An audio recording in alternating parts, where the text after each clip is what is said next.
Je suis sidéré de voir celui qui protège notre mère, qui est la Constitution, s'octroie le privilège et la liberté de violer la même mère. Ici, on n'est pas dans un débat de prémonition ou un débat de procès d'intention sur le président de la République, sur ceux qui gèrent la République actuellement. Et très généralement, vous allez voir que dans ce débat autour du mandat du président de la République, on réfléchit à la logique de l'addition. Ça veut dire que le président de la République risque soit d'augmenter son mandat ou soit de faire de son mandat un mandat illimité. Et alors, si on touche l'article 220 pour réduire le mandat du président de la République qui est de 5 ans à un mandat de 3 ans, pour ça, seriez-vous content? Alors évitons le débat des intentions, des débats des prémonitions politiques. Parce qu'on parle du mandat, je reviens sur cette question qui taraude l'esprit de pas mal de citoyens congolais. Dire que le président de la République n'a pas de mandat, ça c'est un discours toxique. C'est un discours contre le président. Le fait de dire que le président n'a pas de mandat, en réalité, vous donnez de la béquille aux opposants pour dire que le président n'avait pas été élu. Car ne peut porter un mandat que celui qui a été élu. Or, le président Tshisekedi a été élu dans un suffrage universel direct. Alors, lorsqu'on lui dit que le président n'a pas de mandat, ça, c'est un discours très dangereux et un discours défavorable pour le président. Mais l'autre manche du raisonnement, est-ce que le président a une mission? Ici, je voudrais réfléchir à la logique de notre régime politique consacré dans la Constitution en vigueur. À première vue, je dis le président de la République n'a pas de mission. Mais j'estime que le président de la République a une vision. Et la vision du président de la République se transforme en une mission portée par le gouvernement et endossée devant les parlements.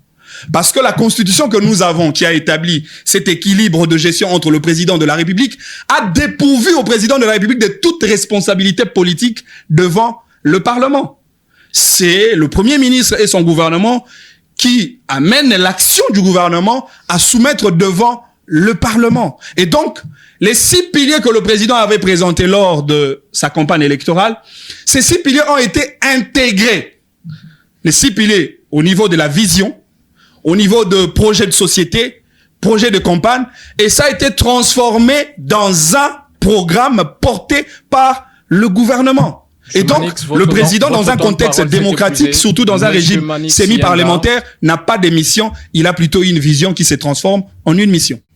Je ne suis pas venu étaler mon intelligence ici, je suis venu tout simplement étaler l'ignorance de certains qui amène le peuple dans la perdition.